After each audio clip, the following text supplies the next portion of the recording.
Para os gregos, o logos era aquilo que estava por trás de todas as coisas. Daí vem a nossa palavra lógica, a palavra logos. E os gregos eram extremamente lógicos, filosóficos, pensavam acerca das coisas e resumiam tudo nesse conceito de logos. Quando João escreve usando a palavra logos, ele não faz isso por acaso. Ele quer mostrar para os judeus e para os gregos que Jesus é o logos. É tanto a razão que está por trás de todas as coisas, como a palavra de Deus que se fez carne. É por isso que ele usa a expressão no princípio, não é um acaso.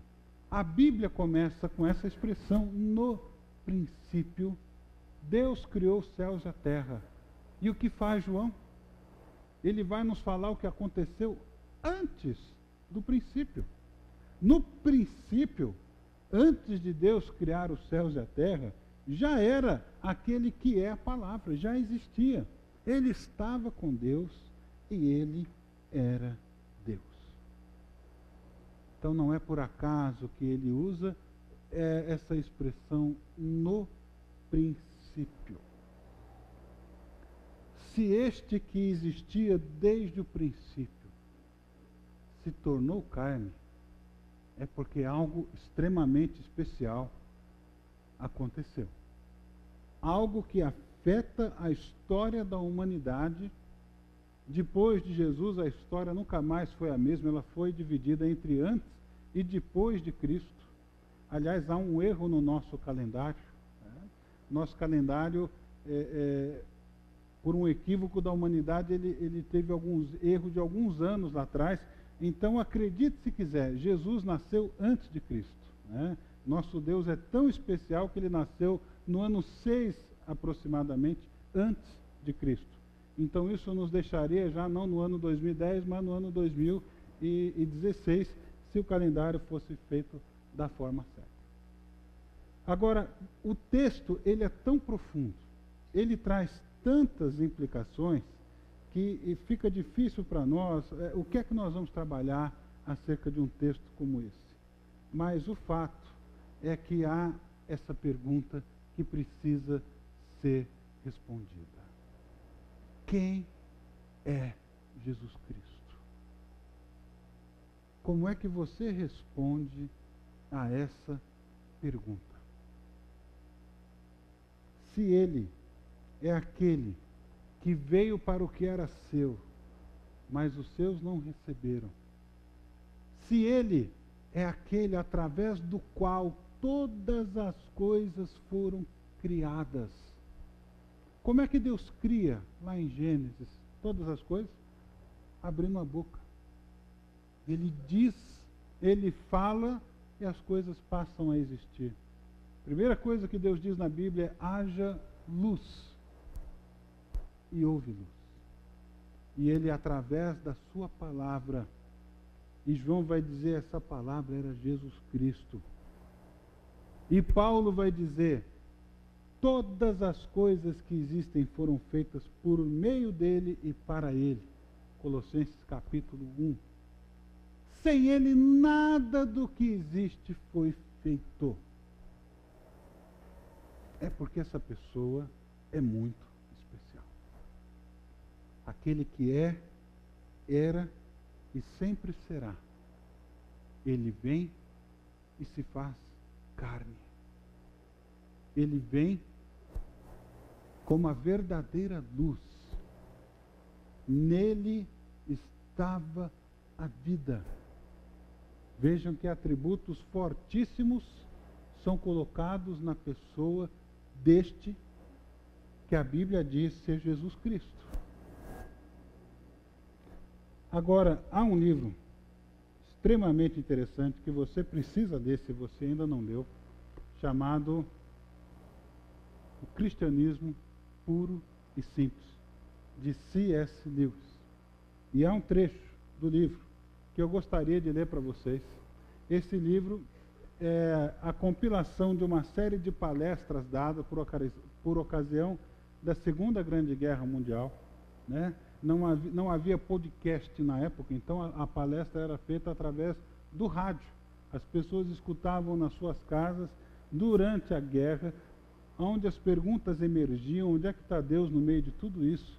C.S. Lewis foi convidado a dar uma série de palestras acerca do que é o cristianismo.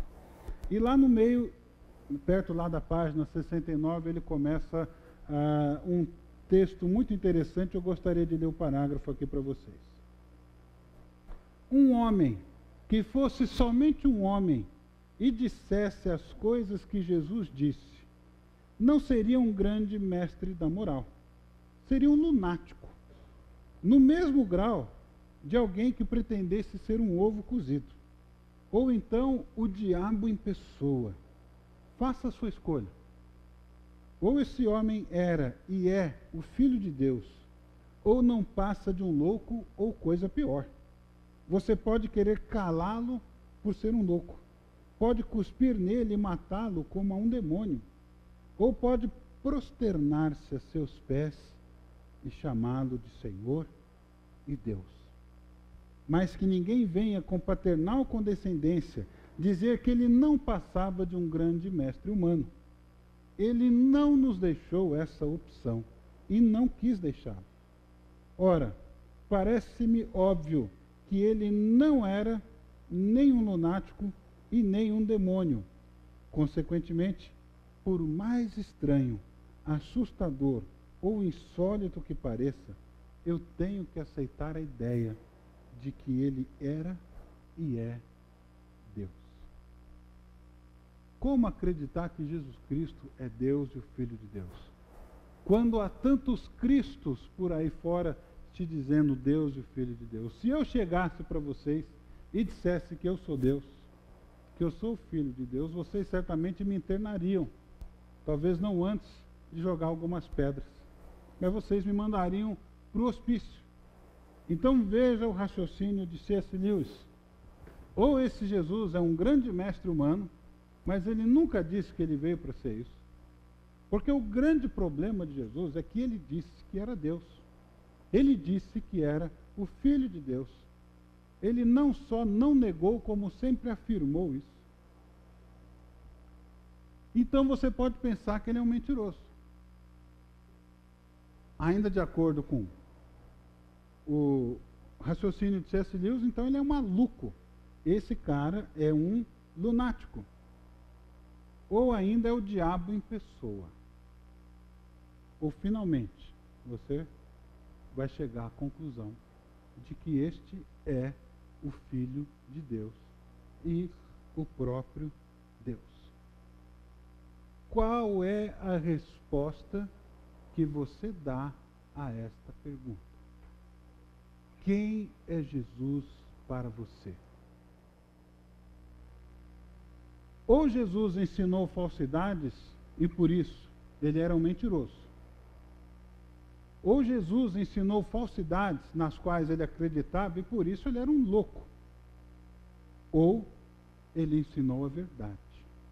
E assim era e é Deus. E se ele era e é Deus, então aconteceu a grande invasão. Os céus invadiram a terra.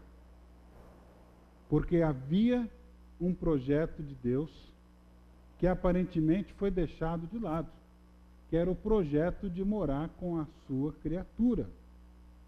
Desde Gênesis você vê Deus descendo no finalzinho da tarde, ou quando soprava a brisa para conversar com Adão e Eva. Ele tinha esse hábito. Mas por causa do pecado, no capítulo 3, essa comunhão foi temporariamente encerrada. E aí Deus passa a chamar algumas pessoas, começa com Abraão, para andarem com ele. O problema é que todo mundo tem pecado, mas Deus não desiste desse projeto de habitar com o seu povo. Então ele manda erigir um templo portátil chamado tabernáculo, que quer dizer habitação. E lá no deserto, no fim do capítulo do Êxodo, o tabernáculo é inaugurado. Só que não era qualquer um que podia entrar lá não. Para você entrar na presença de Deus, você precisava ter a intermediação de um sacerdote. Você não podia entrar sozinho. Você precisava ter um sacrifício nas mãos, alguém tinha que pagar pelo seu pecado. Sangue tinha que ser derramado. Então era complicado se aproximar de Deus. Depois o tabernáculo deu lugar ao templo de Salomão, um dos edifícios mais majestosos que já existiu na face da terra. E as pessoas, os judeus, se orgulhavam tanto, que eles olhavam para aquele templo e diziam: jamais vai acontecer alguma coisa conosco. E os profetas começam a se levantar da parte de Deus para dizer: vocês tomem juízo, larguem a idolatria, porque senão Deus vai trazer julgamento sobre vocês. E de fato aconteceu. Jeremias capítulo 7, o povo se arrogava porque o templo do Senhor estava ali e dizia: templo do Senhor, é o templo do Senhor, aqui ninguém jamais vai botar o pé. E aí Deus diz: não, se o templo é para virar amuleto, se o templo é para virar um pretexto, então esse templo vai ser destruído. Em 587 a.C., isso aconteceu com a invasão da Babilônia. Israel foi levado cativo. Aí quando você entra nos evangelhos, há um templo ali, mas já não é mais aquele templo. Nem é o templo que foi reconstruído por Esdras e Neemias. É um templo pequenininho, é o chamado templo de Herodes. E Jesus diz: esse templo aqui vai ser destruído. E de fato aconteceu no ano 70 depois de Cristo. Só que o Apocalipse nos revela que na Jerusalém Celestial não haverá templo. Sabe por quê? Há alguns judeus sionistas que esperam, que acreditam na reconstrução do templo de Jerusalém. E lá onde era para estar o templo, hoje tem uma mesquita de Omã, que é um dos 3 lugares mais sagrados do islamismo. Teria que tirar aquele negócio para botar o templo. E alguns acreditam que isso precisa acontecer. Mas a Bíblia diz que a Nova Jerusalém não terá templo, porque o Senhor estará com seu povo e o Senhor será o próprio templo.